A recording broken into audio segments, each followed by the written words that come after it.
For years, we've been talking about the cost of turnover in a dealership. You know, when you look at the time that well, first of all, the investment that we spend in running these ads on Indeed.com and other platforms, once you do attract somebody, getting them in, the time that we spend in the interviewing process and scheduling interviews and attending interviews, background screening, we make investments in that, perhaps drug testing, other checks and tests that we do. Then when you do actually get them into the dealership, you've got still that learning curve and the onboarding process and the investment in the training.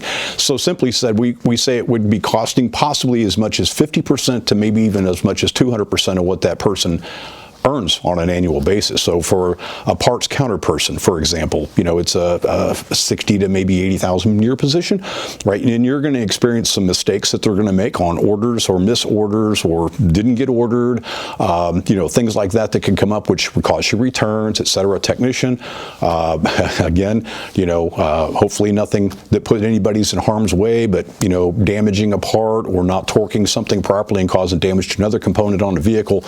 A salesperson, you know, on the showroom floor, missing opportunities with the client that comes in because they just don't have the training and know how to relate and convert them into a customer. Same thing on service advisor, you know, missing the mark on the menu presentations or not doing a good job presenting multi-point inspections. So the cost of turnover in a dealership, I think, is a lot higher than what people actually perceive. You know, as of recent conversations too, and this is just because of what's been going on as of recent, but, you know, it seems like most of our stores are running on about an 80% staff at any given time. And that's because of people out for training or illnesses or family issues that they have to deal with because of things going on.